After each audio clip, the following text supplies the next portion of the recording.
அனைவருக்கும் வணக்கம். Welcome to தமிழச்சி அடுப்பாங்கரை. இன்று நாம் பார்க்க போவது கொடியை தூக்க தூக்க ஓராயிரம் பாவக்காய் என்று கிராமங்களில் சொல்வார்கள். அப்படி கொத்து கொத்தாய் காய்க்கக்கூடிய பாகற்காயை பற்றி தாங்க. இலைமறைவு காய்மறைவு என்ற பழமொழி பாகற்காய்க்கு மிகவும் பொருந்தும். காய் பெரியதாக வளரும் வரை அதன் நிறத்திலேயே கொடியின் நிறமும் இருந்து காயை காப்பாற்றி கொடியை தூக்கி பார்த்தால்தான் காய்கள் தெரியும். பாகற்காயில் கால்சியம், பாஸ்பரஸ், புரோட்டீன், கொழுப்பு, இரும்புச்சத்து, மினரல்ஸ், பி காம்ப்ளெக்ஸ், நார்ச்சத்து, கார்போஹைட்ரேட், விட்டமின் சி ஆகிய சத்துக்கள் நிறைந்துள்ளன. கொம்பு பாகற்காய், மிதி பாகற்காய் என இரு வகைகள் உள்ளன. பாகற்காயில் உள்ள பீட்டா கரோட்டின் மற்றும் விட்டமின் ஏ கண் சம்பந்தமான நோய்களுக்கு தீர்வு தரும்.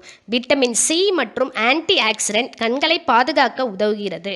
பாகற்காயினை தினமும் வேக வைத்து சாப்பிடுவதால் நோய் எதிர்ப்பு சக்தி கூடும். ஒரு வாரம் தொடர்ந்து பாகற்காய் ஜூஸ் குடித்தால் ஈரல் தொடர்பான பிரச்சனை தீரும். பாகற்காய் தொடர்ந்து சாப்பிட்டு வர ஆஸ்துமா, சளி, இருமல் போன்ற தொல்லைகள் தீரும். பாகற்காய் ஜூஸ் டைப் 2 நீரிழிவு நோய்க்கு சிறந்த மருந்தாகும். பாகற்காய் சாப்பிடுவதால் கெட்ட கொழுப்புகள் நீங்கி இதயம் பாதுகாக்கப்படும். பசியினையும் அதிகரிக்கும். தொடர்ந்து பாகற்காய் ஜூஸ் குடித்து வர சிறுநீரக கற்கள் நீங்கும். கணைய புற்றுநோய் செல்கள் வருவதை தடுக்கிறது. இதில் ஆன்டி ஆக்சிடென்ட் அதிக அளவில் உள்ளதால் செரிமானத்திற்கு உதவுகிறது. தேவையான சத்துக்கள் உறிஞ்சப்பட்டு உடல் எடை குறைகிறது. பாகற்காயையோ அதன் இலைகளையோ வேக வைத்து சாப்பிடுவதால் சருமத்தில் உள்ள தொற்று, பருக்கள், தழும்புகள் வேகமாக மறையும். ஜூஸுடன் நாட்டு சர்க்கரை சேர்த்து குடித்து வந்தால் மூல நோயால் ஏற்படும் இரத்தப்போக்கு நின்றுவிடும். பாகற்காய் இலையின் சாறு 1 ஸ்பூன் சிறிது வறுத்து பொடித்த சீரகத்தூளை கலந்து காலை மாலை 2 வேளையும் உட்கொண்டால் விஷஜுரம் நின்றுவிடும்.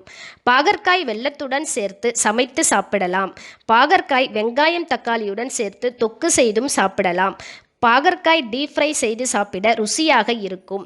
இவ்வளவு பயன்களை கொண்ட பாகற்காயை உணவில் சேர்ப்போம். நோயின்றி வாழ்வோம். உணவே மருந்து என்பதை உணர்வோம். இந்த சேனலை உங்களுக்கு பிடிச்சிருந்தா லைக் பண்ணுங்க, ஷேர் பண்ணுங்க, சப்ஸ்கிரைப் பண்ணுங்க, பக்கத்தில் இருக்கிற பெல் பட்டனை அழுத்துங்க. நன்றி, வணக்கம்.